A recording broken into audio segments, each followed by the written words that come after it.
How did a motorcycle club turn Scandinavian cities into battlefields? For 3 years, rockets exploded near homes, gunmen hunted rivals across borders, and civilians learned what organized crime looks like when it stops hiding. This was not chaos or chance. It was planning, discipline, and deception working together. Behind public denials, power was enforced with military weapons and intelligence networks. The Nordic Biker War exposed what the Hells Angels never wanted seen: how control is built, protected, and eventually exposed. A war that looked spontaneous, but was already engineered. The Nordic Biker War did not erupt by accident. By the time the first shots were fired, the framework for violence was already in place. What appeared publicly as a sudden escalation was the result of years of calculated expansion, consolidation, and coercion. The Hells Angels had spent the 1980s and early 1990s methodically reshaping the Scandinavian biker landscape, not as a subculture, but as a controlled criminal market. Their approach followed a clear pattern. Independent motorcycle clubs were first approached with offers framed as protection and opportunity. Access to revenue streams, status, and safety were promised. Refusal carried consequences. Those consequences were rarely immediate annihilation. Instead, they were incremental. Businesses linked to club members were targeted. Individuals were assaulted selectively. Pressure was applied until resistance collapsed or alignment became inevitable. This process allowed the Hells Angels to expand without drawing sustained law enforcement attention. By the early 1990s, this strategy had produced dominance. 15 chapters across Denmark, Sweden, Norway, and Finland operated under a unified command structure. Authority flowed downward. Discipline was enforced internally. Violence was regulated, not chaotic. This mattered because it created the illusion of stability. As long as no serious rival emerged, the system held. That stability fractured when the Bandidos entered Scandinavia. Their arrival disrupted the Hells Angels' monopoly at the worst possible moment. The European Union's customs reforms had opened borders and reduced friction across national lines. For organized crime, this meant scale. Drug distribution routes that once stopped at borders now extend seamlessly across them. Scandinavia became strategically valuable. Whoever controlled it controlled access to billions in future profits. The defection of smaller clubs was the first visible crack. When groups like the Morticians in Copenhagen rejected Hells Angels' authority and aligned with the Bandidos, the threat was not symbolic. It was structural. Defections signaled that control was not absolute. Worse, they created a precedent. If one club could break away without immediate destruction, others might follow. The Hells Angels responded not with negotiation, but with escalation. Internal decisions framed the Bandidos not as competitors, but as an existential threat. Coexistence was rejected. The objective shifted from containment to elimination. This decision marked the true beginning of the war, long before the public noticed.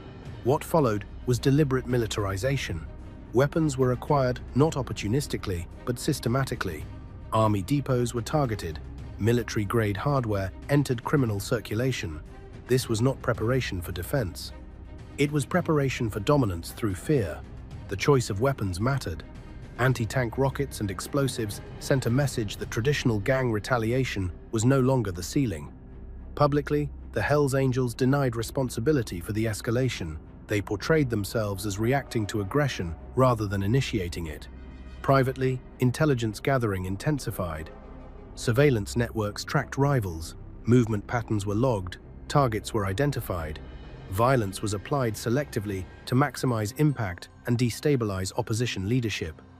The war that followed shocked Scandinavia because it violated assumptions. Cities accustomed to low-level organized crime suddenly faced tactics associated with armed conflict. Civilians became collateral not by accident, but by proximity to chosen battlegrounds. What the Hells Angels tried to hide was simple but damning. The Nordic Biker War was not an uncontrolled descent into chaos. It was a strategic campaign launched to preserve monopoly power. Every escalation that followed flowed from that original decision. Militarization as policy, not reaction. The most dangerous shift in the Nordic Biker War was not the violence itself, but the method chosen to carry it out. Traditional biker conflicts rely on intimidation. targeted shootings, and arson. What unfolded in Scandinavia moved far beyond that model. The introduction of military-grade weapons was not reactive improvisation. It was a strategic decision embedded in how the conflict would be fought. Between 1994 and 1996, repeated thefts from Swedish Army and Danish Home Guard facilities revealed a pattern. These were not random burglaries. Specific weapons were taken: anti-tank rockets, machine guns, explosives, and large quantities of ammunition disappeared from secured depots. The precision of these thefts suggested inside knowledge of storage layouts, guard routines, and inventory systems. This level of targeting does not emerge spontaneously. It requires intelligence and planning. What the Hells Angels denied publicly was their early role in this escalation. While they positioned themselves as responding to unprecedented attacks, evidence showed they were among the first to acquire and stockpile military hardware. This mattered because it reframed responsibility. Once one organization crosses the threshold into weapons of war, escalation becomes inevitable. Rivals must respond in kind or accept annihilation. Militarization also changed internal dynamics. Violence was no longer decentralized. It required coordination, training, and command discipline. Individuals with military backgrounds were actively recruited. Experience with explosives and automatic weapons became valuable currency inside the organization. Authority shifted toward those who could execute complex operations. This reinforced hierarchy and rewarded technical competence over seniority alone. The use of rockets and bombs served multiple purposes. It inflicted damage, but more importantly, it reshaped perception. These attacks generated fear beyond rival clubs. Civilians were shocked. Media coverage intensified. Law enforcement resources were stretched. Each explosion signaled that the conflict had outgrown traditional policing frameworks. That disruption was part of the strategy. Choosing urban environments amplified that effect. Rockets fired into residential neighborhoods and bombs placed near apartment buildings guaranteed public reaction. The risk to civilians was not incidental. It increased pressure on authorities and altered political calculations. Public fear forces visible responses, often reactive rather than strategic. Criminal organizations understand this dynamic and exploit it. At the same time, the Hells Angels worked aggressively to control narrative framing. They denied militarization while benefiting from it. Public statements emphasized defense and retaliation.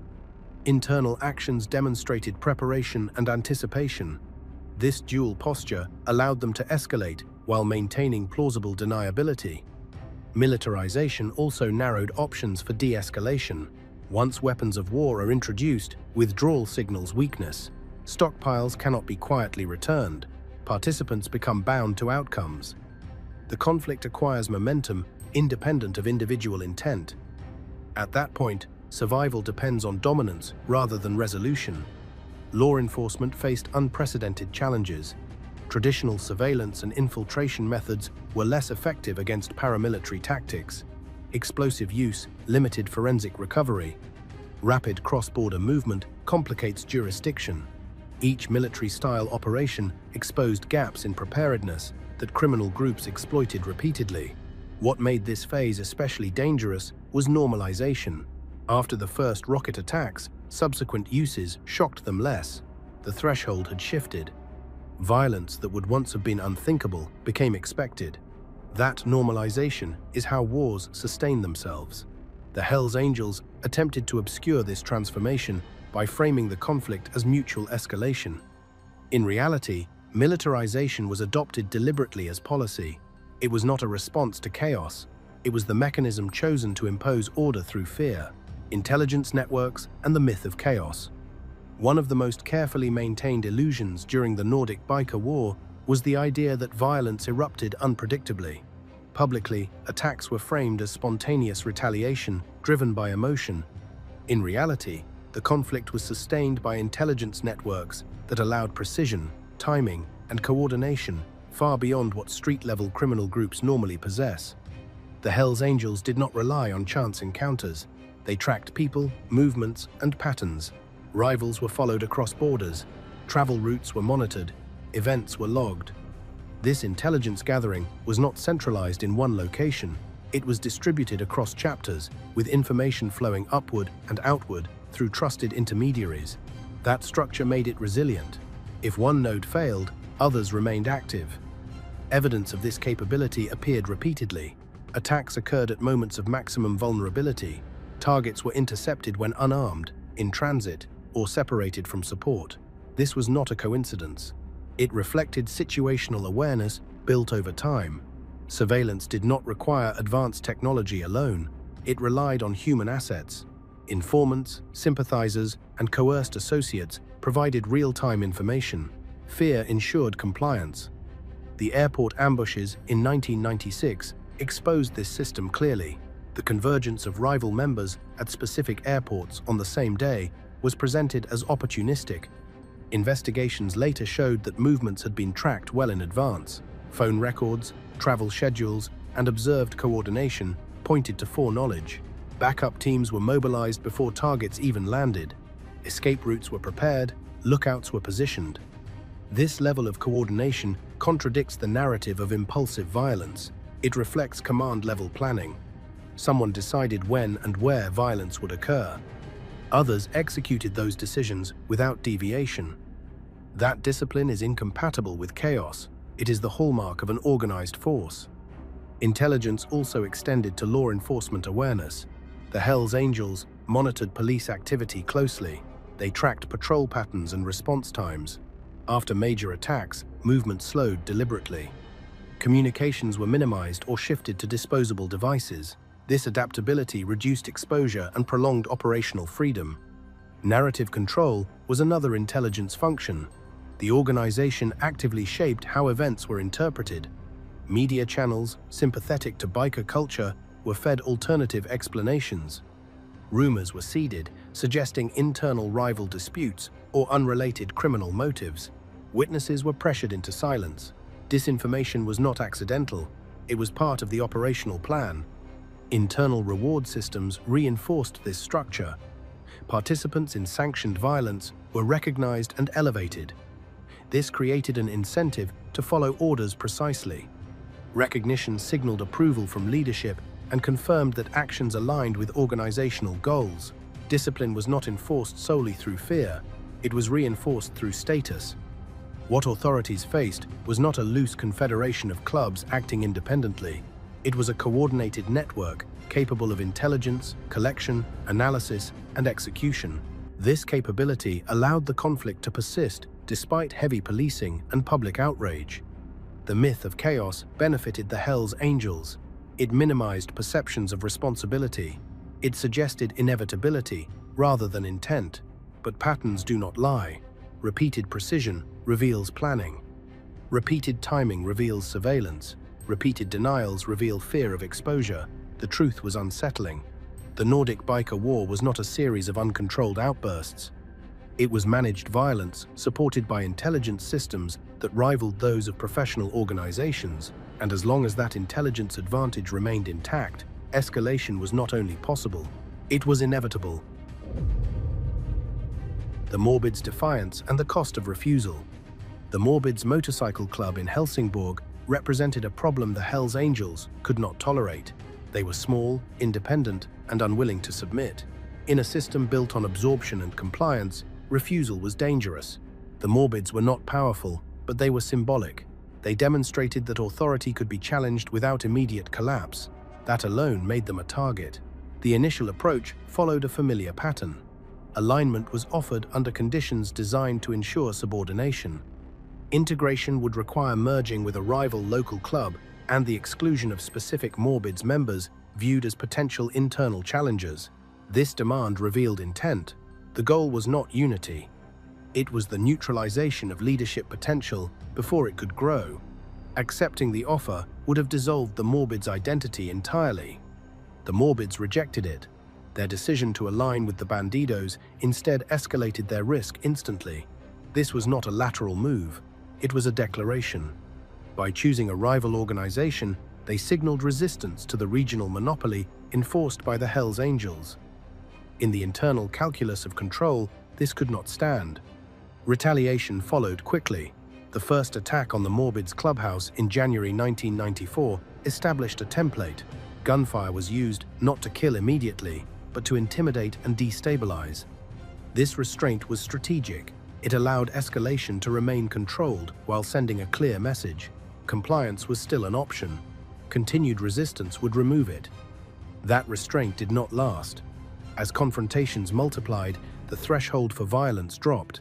The killing of a Hells Angels member during subsequent clashes was framed publicly as justification for retaliation. Internally, it accelerated plans already forming. The conflict shifted from containment to elimination. The Morbids were no longer a warning, they became an example. What made the Morbids episode significant was how it exposed internal decision-making. This was not a spontaneous feud between local clubs. Orders flowed from higher levels. Targets were identified deliberately. Actions were coordinated across regions. The Morbids' small size made them manageable, but their resistance made them useful. Crushing them would discourage others. The use of military weapons soon followed. This escalation was not proportional to the threat posed by the Morbids. It was disproportionate by design. Overwhelming force creates deterrence beyond the immediate target. It communicates inevitability. After rockets entered the conflict, the message was unmistakable. Defiance would be met with annihilation, not negotiation. The Morbids' experience also revealed how leadership threats were prioritized. Specific individuals were singled out as unacceptable. The intent was not simply to defeat a club, but to remove people capable of inspiring further resistance. This approach mirrors counterinsurgency logic rather than criminal rivalry. It treats independence as contagion. Publicly, the narrative was reversed. The Hells Angels portrayed themselves as reacting to aggression. The Morbids were framed as provocateurs who had chosen violence by aligning with rivals. This inversion obscured the structural reality. The Morbids had been forced into a binary choice: submit or be destroyed. The cost of refusal was not limited to one club. The lesson traveled quickly. Other independent groups understood what defiance invited. Some aligned preemptively. Others dissolved quietly. The Morbids episode achieved its purpose beyond Helsingborg. But it also exposed something dangerous. By demonstrating that force would be used without restraint, the Hells Angels narrowed their own options. Once annihilation becomes policy, compromise becomes impossible. The Morbids were crushed, but the method used ensured the conflict would not remain contained. What began as a warning ended as a precedent, and precedents, once set, demand repetition. Assassination as strategy, not retaliation. The killing of Michael Ljunggren marked a turning point that the Hells Angels could not reverse. This was not a reaction to a single incident or an uncontrolled burst of anger. It was a deliberate act designed to remove leadership. Once that threshold was crossed, the conflict shifted from territorial intimidation to systematic elimination. Ljunggren mattered because he represented stability on the opposing side. As a national leader, he unified chapters, coordinated expansion, and imposed discipline. He was not easily replaced. Removing him would not only weaken the Bandidos operationally, but it would send a message to anyone considering leadership within rival organizations. Authority would be punished, not challenged. The planning behind the attack reflected this logic. Ljunggren's movements were tracked across borders. His travel routes were known. Timing was precise. This required surveillance over days, not hours. It required communication across multiple chapters. The coordination involved demonstrates that approval came from above, not from individuals acting independently. The execution itself revealed tactical intent. Striking a moving target on a highway required training, rehearsal, and confidence. This was not a confrontation meant to send a warning. It was designed to succeed quickly and decisively. The choice of weapon reinforced that intent. Automatic firearms are tools of certainty, not symbolism. The attempt to disguise the killing as an accident was equally revealing. This was not about hiding violence, it was about controlling interpretation. If the death could be attributed to a crash rather than an execution, the organization could maintain plausible deniability while achieving its objective. That calculation failed, but the attempt itself demonstrated sophistication. After Ljunggren's death, retaliation was inevitable. What the Hells Angels underestimated was the scale of the response. The assassination validated fears about annihilation and removed any remaining incentive for restraint. Once leadership became a target, survival demanded escalation. Internally, the killing reinforced hierarchy. Participation in sanctioned assassinations carried a status. Those involved were rewarded, not hidden. This signaled organizational approval and encouraged compliance. Violence was no longer something that happened, it was something that was earned. Publicly, the narrative was inverted. The Hells Angels distanced themselves from responsibility, suggesting internal rival disputes or unrelated criminal motives. This disinformation aimed to blur accountability and delay response. It did not change operational reality. Law enforcement recognized the pattern quickly. Targeted killings indicate structure. Structure attracts scrutiny. The assassination also exposed a flaw. Eliminating leaders creates instability, but it also accelerates law enforcement focus. Once killings become strategic, investigative resources concentrate. Surveillance intensifies, intercepts increase, informants become more valuable, the conflict becomes legible to outsiders. Ljunggren's death did not end resistance. It escalated it. Rockets followed bullets, bombs followed intimidation. Civilian risk increased dramatically. What had been a criminal power struggle transformed into open warfare visible to the public. The Hells Angels attempted to frame the assassination as a consequence of rivalry. In reality, it was a choice made to preserve the monopoly through fear. That choice locked the organization into a cycle it could no longer control. Once assassination becomes a strategy, every leader becomes a target. And when leadership itself is under constant threat, collapse is no longer a question of if, but when. Civilian space as a battlefield. That was in 1957. It was San Bernardino, San Francisco, and then Oakland became the third Hells Angel charter. As the conflict escalated, the choice of battleground revealed more than any public statement ever could. Violence did not stay confined to clubhouses or remote locations. It moved deliberately into civilian spaces. Apartment blocks, public roads, and crowded venues became targets. This was not accidental spillover.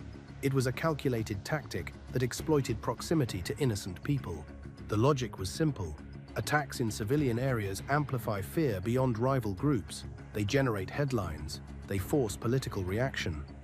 When violence occurs in isolated settings, it remains a policing problem. When it erupts near homes, workplaces, and public infrastructure, it becomes a social crisis. The Hells Angels understood this distinction and used it repeatedly. Rocket attacks illustrated this most clearly. Anti-tank weapons are not precision tools. They are designed for maximum destruction, not discrimination. Firing them into residential neighborhoods guaranteed collateral damage. That risk did not deter action. It was part of the effect. Every explosion near civilian housing sent a message that no space was neutral. Clubhouse locations reinforced this strategy. Facilities were often positioned inside residential zones rather than industrial areas. This placement was not coincidental. It created buffers. Attacking such sites risked civilian casualties, increasing public outrage and complicating law enforcement response. The presence of neighbors functioned as passive protection. Public events intensified the danger. Large gatherings, hosted during periods of known escalation, drew attention and concentrated bodies. These were not mistakes in judgment. Intelligence later showed awareness of potential threats, choosing to proceed anyway. Why? Weaponized attendance. Civilians became leverage in a conflict they did not choose. When attacks did occur, narrative framing shifted immediately. Emphasis was placed on innocent victims rather than the conditions that exposed them.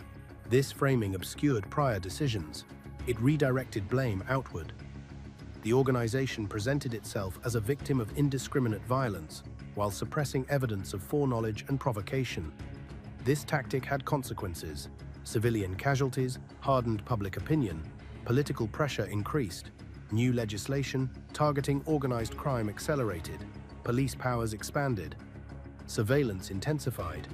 While this pressure also affected rivals, it narrowed operational freedom for everyone involved. Internally, the use of civilian space required discipline. Members were expected to follow orders despite increased risk. Loyalty was tested not only by willingness to fight, but by willingness to endanger others indirectly.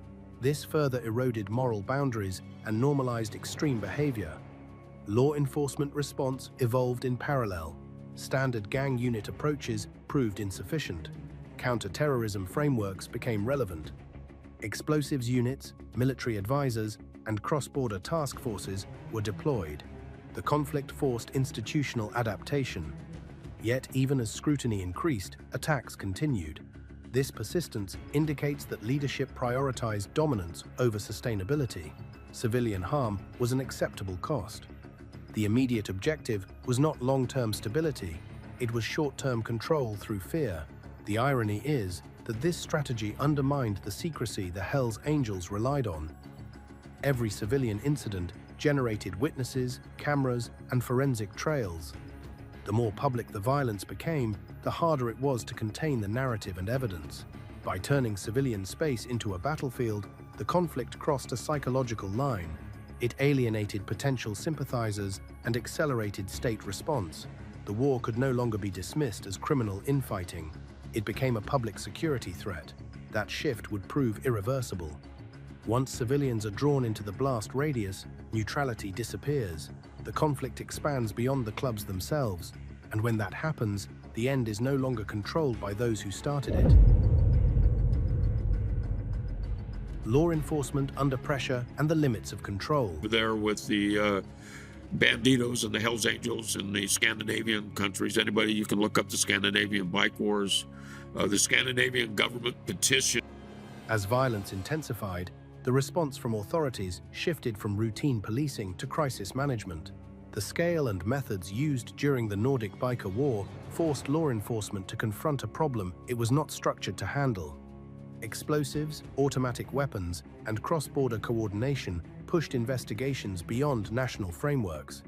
What had once been monitored as organized crime became a security threat. Early responses were reactive. Patrol saturation increased after major attacks. Known clubhouses were watched. Individuals were stopped and searched. These measures created visibility but limited disruption. The organizations adapted quickly. Movement patterns changed. Communications fragmented. Disposable phones became standard. The conflict did not slow. It adjusted. Cross-border cooperation became essential. Attacks ignored national boundaries. Planning and execution spanned multiple countries. Evidence gathered in one jurisdiction often depended on action in another. Information sharing improved, but legal differences slowed progress. Warrants, surveillance authorizations, and evidentiary standards varied. Criminal groups exploited these gaps deliberately. Specialized units were expanded. Explosives, experts, intelligence analysts, and organized crime prosecutors were brought together. Surveillance technology improved. Intercepts increased. Yet, even with enhanced capability, the advantage remained uneven. Criminal networks moved faster than bureaucratic processes. Each attack forced adaptation rather than prevention. Public pressure complicated enforcement. Civilian fear demanded visible action. Politicians called for crackdowns. New laws were proposed. While these measures increased resources, they also increased scrutiny. Mistakes became public immediately. Criminal groups leveraged this by staging violence, where police response would be delayed or constrained. Infiltration proved difficult. The level of internal discipline limited access.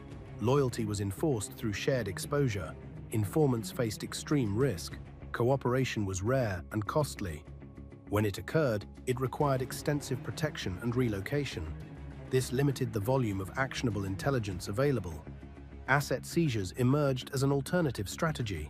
Financial investigations targeted revenue streams rather than individuals. This approach showed promise. It disrupted logistics and forced reallocations. However, it lacked immediacy. Financial pressure weakens organizations slowly. The war demanded rapid containment. The use of military weapons forced further escalation. Counter-terrorism protocols were activated. Military advisors were consulted. Training expanded. This adaptation was unprecedented in Scandinavia. It reflected how far the conflict had moved from conventional criminal behavior. Despite these efforts, the violence persisted. Each successful attack undermined confidence. Each failure emboldened participants. Law enforcement found itself in a reactive cycle. Preventing attacks proved harder than responding to them. The balance of initiative remained with the perpetrators. Narrative control also challenged authorities. Disinformation blurred responsibility. Competing claims confused public understanding. Trials were complex and lengthy. Convictions took time. Meanwhile, the conflict continued. Justice moved more slowly than violence. The cumulative effect was exhaustion. Resources were stretched. Political patience thinned. Pressure mounted to find a way out that did not rely solely on arrests and prosecutions. Quiet negotiations began to seem inevitable, even if publicly denied. This period exposed a critical limitation. Criminal organizations that adopt paramilitary tactics can temporarily outpace traditional law enforcement structures. Control based on force creates instability, but it also creates leverage. Authorities faced a difficult reality. Ending the violence required more than policing.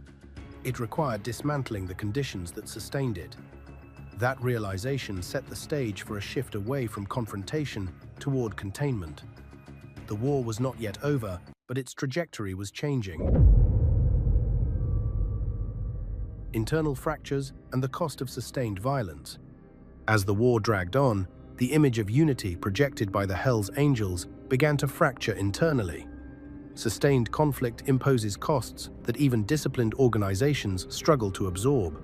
Financial strain increased as legal fees, security measures, and lost revenue mounted. Maintaining fortified clubhouses, acquiring weapons, and supporting incarcerated members drained resources that were meant to generate profit, not consume it. Internal discipline tightened in response. Leadership demanded stricter compliance. Orders became less negotiable. This rigidity created tension. Members who had joined for status or income now faced constant risk without proportional reward. Fear remained a motivator, but fear alone cannot sustain morale indefinitely. Fatigue set in. Disagreements emerged over strategy. Some chapters questioned the value of continued escalation. Each attack invited retaliation and intensified law enforcement focus. The original objective of controlling markets was being undermined by instability. Smuggling routes became unreliable. Partners distanced themselves. The war disrupted business rather than securing it. Younger members bore the greatest burden. They were often tasked with high-risk operations, while senior figures remained insulated. This imbalance created resentment. The promise of advancement lost credibility when outcomes looked increasingly fatal or carceral. Loyalty weakened quietly. The pressure also exposed vulnerabilities in the command structure. Decisions made centrally did not always align with local realities. Chapters faced different levels of enforcement and public hostility. Uniform strategies produced uneven consequences. Friction grew between leadership and rank-and-file members forced to absorb those consequences. Legal pressure amplified these fractures. Arrests removed experienced operatives. Trials forced individuals to choose between silence and survival. While cooperation remained rare, the possibility alone eroded trust. Every arrest introduced uncertainty about who might speak next. Suspicion became internal policy. Violence as a system requires predictability. Once trust erodes, predictability collapses. Coordination becomes harder. Mistakes increase. Attacks fail or misfire. Collateral damage rises.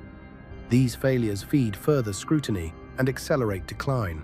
The organization attempted to counteract this through symbolic reinforcement. Status markers and internal recognition were emphasized. Participation in sanctioned violence was rewarded visibly. This reaffirmed hierarchy, but did not address underlying fatigue. Symbols cannot offset sustained exposure. Meanwhile, rivals adapted as well. The Bandidos hardened their own structures, mirroring tactics and absorbing lessons. The conflict reached a stalemate, defined by mutual attrition. Neither side achieved a decisive advantage. The cost of continuation outweighed the gains. This stalemate created a strategic dilemma. Ending the war publicly risked appearing weak. Continuing it privately risked collapse. Leadership faced diminishing options. Control through fear had limits. Those limits were approaching. Behind closed doors, discussions shifted. The focus moved from victory to damage control. Survival replaced dominance as the primary objective. This shift marked a psychological turning point. Once an organization prioritizes preservation over expansion, its posture changes permanently. The Hells Angels had built their reputation on inevitability. Sustained violence challenged that image. Each unresolved attack suggested a vulnerability. Each internal dispute suggested fragility. The myth of total control became harder to maintain. The war had begun as a campaign to eliminate competition. It was now exposing the organization's own structural weaknesses. Internal fractures did not end the conflict immediately, but they made its continuation unsustainable. The cost of sustained violence was no longer theoretical. It was visible inside the organization itself. The turning point that leadership could not control came quietly. It did not arrive with an explosion or a public execution. It came through phones, paperwork, and proximity. As pressure intensified, secrecy began to fail from the inside. The same discipline that had sustained operations now produced isolation, and isolation created vulnerability. Law enforcement shifted strategy toward long-term intelligence collection. Rather than reacting to attacks, they focused on communication patterns. Phone intercepts expanded. Movement data was analyzed retroactively. Associations were mapped over time. This approach did not require immediate arrests. It required patience, and patience proved more dangerous than force. Intercepted communications began revealing inconsistencies. Members spoke more freely than leadership assumed. Fatigue lowers caution. Routine breeds complacency. As operations stretched across years, discipline slipped. Phones were reused. Meetings overlapped. Coordination left trails that could be reconstructed later. Informants emerged, not because loyalty collapsed entirely, but because risk distribution became uneven. Those facing the longest sentences reassessed silence. Cooperation did not require ideological betrayal. It required survival instinct. Even limited information proved valuable when combined with existing intelligence. One confirmation strengthens 10 suspicions. The reward system that once reinforced obedience now worked against the organization. Public recognition of violence tied individuals directly to sanctioned acts. This made deniability harder. When intercepts revealed internal acknowledgements of attacks, narrative defenses weakened. Courts pay attention to what organizations celebrate internally, not what they deny publicly. Trials further exposed these weaknesses. Legal proceedings forced testimony into the open. Evidence that had once been fragmented became coherent under scrutiny. Patterns of communication, timing, and movement are aligned. Individual cases began to reinforce one another. Convictions accumulated. Each conviction narrowed options for those still inside. Leadership attempted damage control. Communications were restricted. Meetings were reduced. Operations slowed, but the damage was cumulative. Once secrecy is compromised, rebuilding it under pressure is nearly impossible. Trust does not return quickly. Paranoia replaces cohesion. The interception of conversations discussing internal rewards for violence was particularly damaging. These recordings undermined claims of rogue actors and spontaneous retaliation. They demonstrated organizational approval and coordination. This evidence shifted cases from individual culpability to structural responsibility. That distinction carries heavier consequences. Law enforcement leveraged this shift aggressively. Conspiracy charges expanded. Asset seizures accelerated. The organization's ability to operate openly diminished. Even members not directly involved in violence faced scrutiny. The association itself became a risk. The psychological effect inside the organization was profound. Silence no longer felt protective. Every interaction carried potential exposure. Decision-making slowed. The initiative disappeared. The war machine stalled not because it lacked weapons, but because it lacked trust. This phase exposed the central paradox of disciplined criminal systems. The tighter the structure, the more damaging internal leaks become. Hierarchy concentrates responsibility. Communication creates records. Control creates patterns. All of these can be analyzed. The Hells Angels had relied on secrecy to maintain narrative control. Once intercepts and informants pierced that secrecy, the narrative fractured. Public denials lost credibility. Courts gained leverage. The conflict moved toward resolution not through victory, but through exposure. Movement funnels people into predictable paths. Choosing this setting transformed murder into a certainty rather than a risk. The targets were selected at a moment of maximum vulnerability.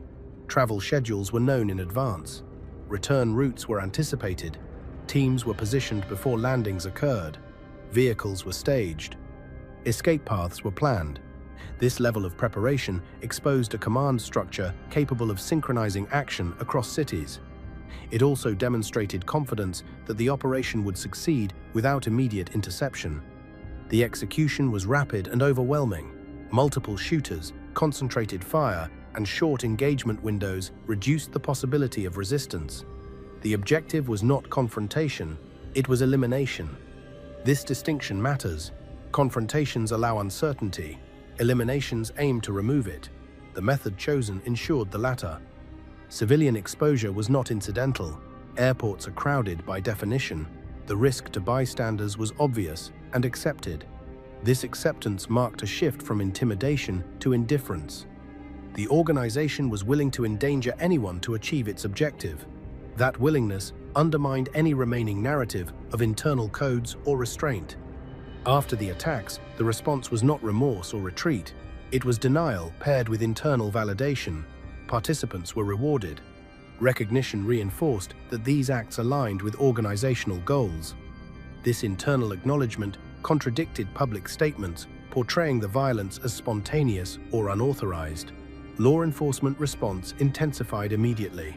Airports are among the most surveilled spaces in any city. Cameras, access logs, and witness density created evidentiary density. What could be denied elsewhere became difficult to obscure here. Movements were documented, vehicles were traced, timelines solidified. The legal consequences reflected this shift. Cases built from airport attacks were stronger than those from earlier incidents. The environment itself produced corroboration. Intercepts linked planning to execution. Testimony aligned with physical evidence. The organization's ability to fragment responsibility weakened. These attacks also altered public tolerance. Violence near homes had shocked communities. Violence at airports alarmed entire countries. The perception shifted from organized crime to a public security threat. Political pressure increased. Cooperation between agencies accelerated. Resources expanded. Internally, the attacks hardened divisions. Some viewed the operations as necessary dominance displays. Others recognized the strategic cost. The spotlight was now unavoidable. Continued denial strained credibility. Maintaining the image of control required ignoring reality. The airport ambushes marked the end of plausible deniability. From that point on, claims of reactive violence rang hollow. The pattern was visible. Planning preceded action. Action was rewarded. Narrative followed convenience. This exposure forced leadership to confront a narrowing path. Continuing meant further isolation and certainty of collapse. Stopping meant acknowledging limits. The choice would define the war's conclusion, not through victory, but through concession, disguised as resolution. The airports did not end the conflict by themselves. They made its end inevitable. The business damage that forced a rethink. By the mid-1990s, the violence had achieved the opposite of its original purpose. What was meant to secure dominance over Scandinavian criminal markets was actively degrading them. Drug routes became unstable, partners hesitated, logistics slowed under surveillance and disruption. The cost of maintaining the war began to exceed the value of what it was supposed to protect. The Hells Angels had built their power on predictability. Smuggling requires reliability. Distribution depends on trust. Violence at scale destroys both. Each bombing or shooting triggered intensified policing that disrupted routine operations. Vehicles were seized. Warehouses were raided. Financial flows were interrupted. Revenue streams narrowed while expenses expanded. Legal costs mounted rapidly. High-profile trials required elite defense teams. Appeals stretched on for years. Incarcerated members needed support. Families were compensated. Fortified properties demanded constant upkeep. Weapons, acquisition, and storage drained capital that would normally be reinvested. The organization was burning money to sustain fear rather than generating it. Public exposure compounded the damage. Media coverage linked the conflict directly to specific clubs. Even if rivals were eliminated, the operating landscape would never return to its previous state. Leadership began recalculating risk in economic terms rather than symbolic ones. The question shifted from who could be defeated to what could still be salvaged. Maintaining dominance through warfare no longer made financial sense. Stability, even imperfect, became preferable to continued attrition. This reassessment did not occur publicly. Public posture remained defiant. Internally, however, conversations changed tone. Expansion plans were shelved. Damage limitation replaced conquest. The war was no longer a tool, it was a liability. The Hells Angels had built an empire through calculated intimidation and absorption. The Nordic Biker War revealed the limits of that model. Violence that grows too visible destroys the conditions it depends on. Once that threshold is crossed, survival requires retreat disguised as strategy. The business damage did not end the conflict immediately, but it removed the justification for continuing it. And without justification, even the most disciplined organizations begin to look for exits. The truce that was framed as strength. The announcement of peace did not emerge from reconciliation or exhaustion alone. It was a controlled decision shaped by pressure, exposure, and declining leverage. By late 1997, the continuation of open warfare had become strategically indefensible. The violence had stopped serving its original purpose and was now actively threatening the survival of both organizations involved. Publicly, the truce was presented as mutual respect restored. Privately, it was damage control. Leadership understood that further escalation would invite consequences beyond their ability to manage. Law enforcement scrutiny had reached unprecedented levels. Intelligence sharing across Nordic countries was normalized. Prosecutors had built institutional knowledge that would persist long after the war ended. Ending visible conflict became a way to slow that momentum. The structure of the agreement reflected this reality. It did not resolve the underlying competition, it froze it. Territory was not redistributed through negotiation so much as left ambiguous. The goal was not harmony, it was invisibility. Reducing public violence reduced political urgency. Reduced urgency allowed investigative pressure to dissipate gradually. Framing the truce as a display of authority served an internal purpose. It allowed leadership to claim control rather than retreat. Members were told that peace was imposed, not requested. This narrative preserved hierarchy and minimized dissent. Admitting that the war had failed would have undermined legitimacy. Presenting the ceasefire as a strategic restraint preserved it. The timing of the truce was significant. It followed peak exposure rather than peak violence. By the time it was announced, key trials were already underway. Intelligence pipelines were active. The decision did not prevent accountability, it limited future damage. That distinction mattered to leadership. For rivals, the agreement carried similar motivations. Continued conflict offered diminishing returns. Both sides faced the same enforcement environment. Ending the war allowed each organization to focus inward, rebuild quietly, and adapt to a changed landscape. What the truce did not do was erase consequences. Members already arrested remained incarcerated. Financial losses were permanent. Public perception had shifted irreversibly. The mythology of biker autonomy had been replaced by images of rockets, bombings, and civilian fear. That image could not be undone through agreement alone. The ceasefire also revealed a truth the Hells Angels had tried to suppress throughout the conflict. Control through fear has limits. When violence becomes too visible, it attracts forces that cannot be intimidated. The state does not negotiate fear. It responds with structure and time.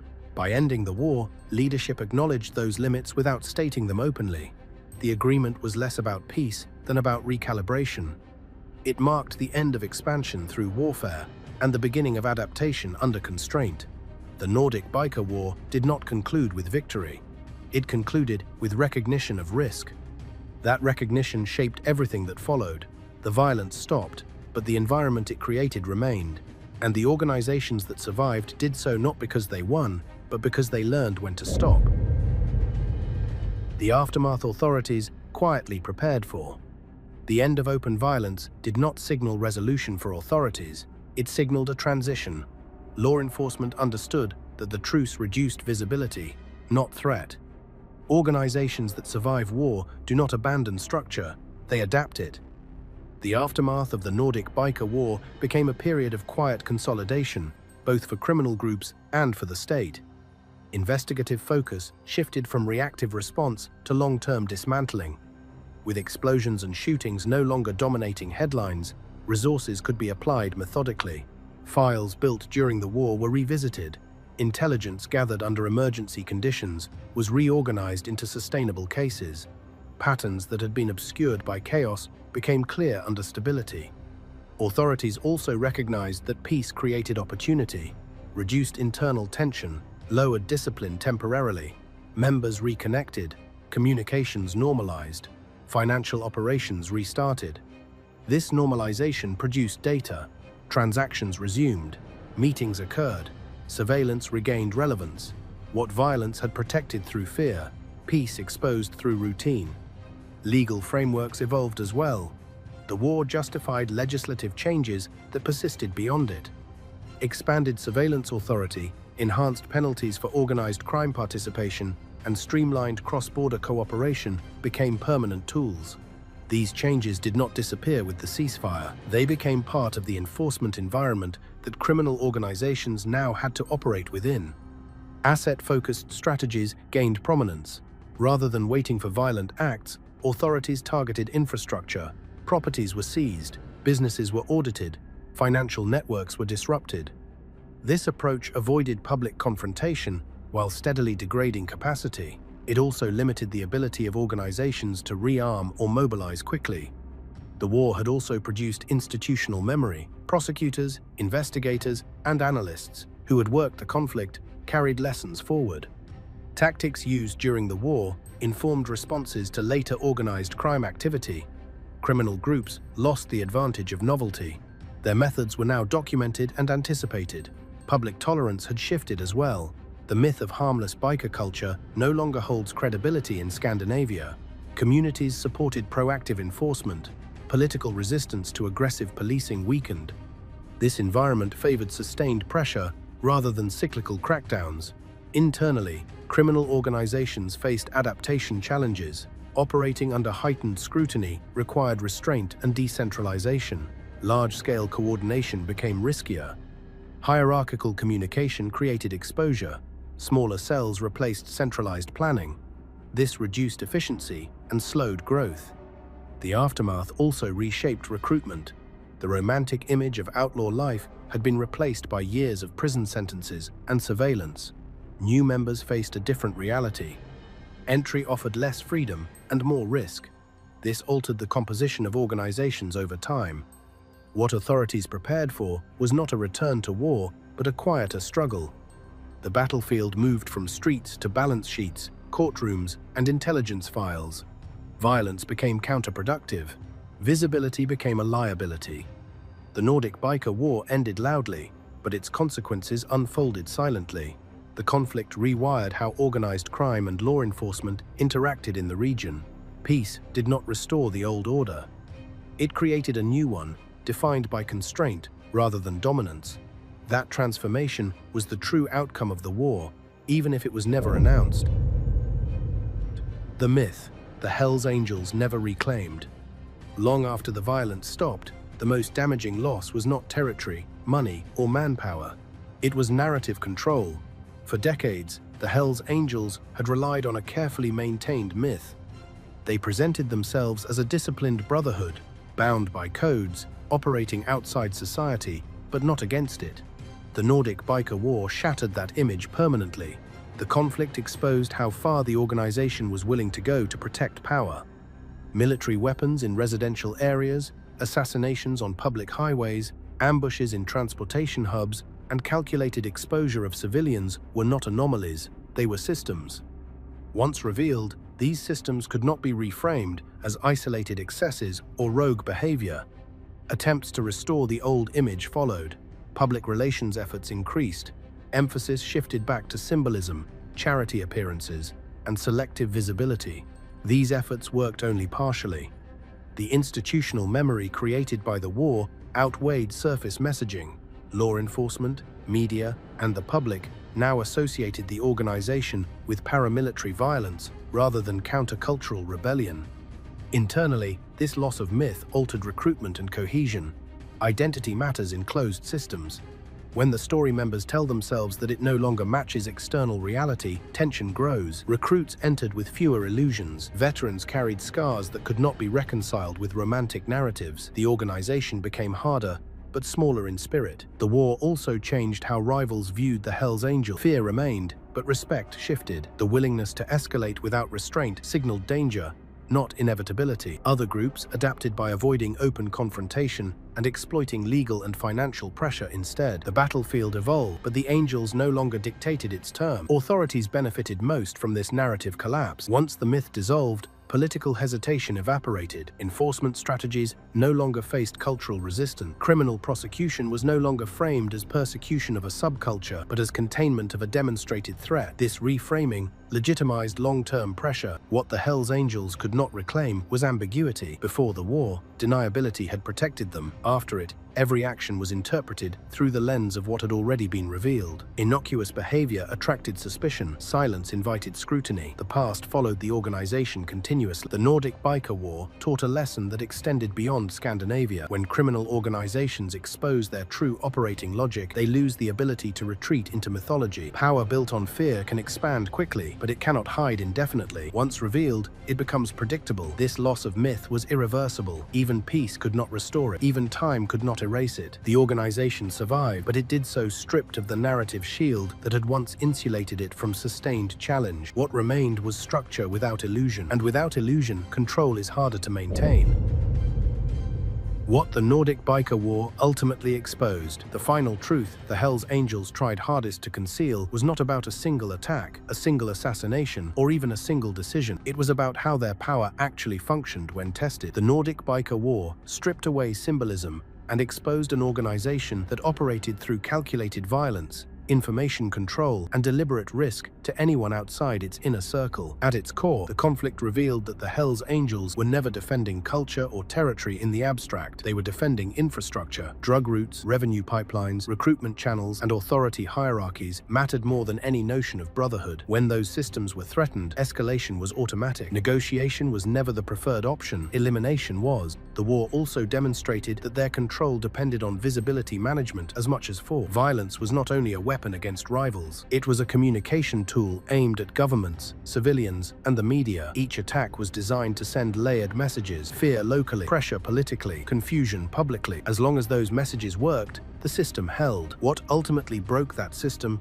was overexposure. The scale of violence exceeded the organization's ability to shape interpretation. Rockets, airport ambushes, and civilian deaths forced scrutiny that could not be redirected. Once the state reframed the conflict as a security threat rather than criminal rivalry, the balance shifted permanently. The war also exposed a limitation shared by all highly centralized criminal organizations. The tighter the hierarchy, the more catastrophic the prolonged conflict becomes. Leaders can order escalation quickly, but they cannot absorb its consequences alone. Those consequences cascade downward and outward, eroding loyalty, finances, secrecy, and legitimacy simultaneously. For law enforcement, the Nordic Biker War became a reference point. It proved that organized crime could adopt military tactics, but it also proved that doing so accelerates institutional response. Violence that crosses into warfare invites tools and cooperation that criminals cannot match long-term. Time favors the state when visibility is high. For the Hells Angels, survival after the war required adaptation, not dominance. Expansion slowed, public restraint increased, operations became quieter and more fragmented. This was not evolution by choice, it was evolution under constraint. The Nordic Biker War ended without a clear winner, but it produced a clear exposure. It revealed how criminal power behaves when challenged and how quickly myth collapses under sustained pressure. The brutality that the organization tried to hide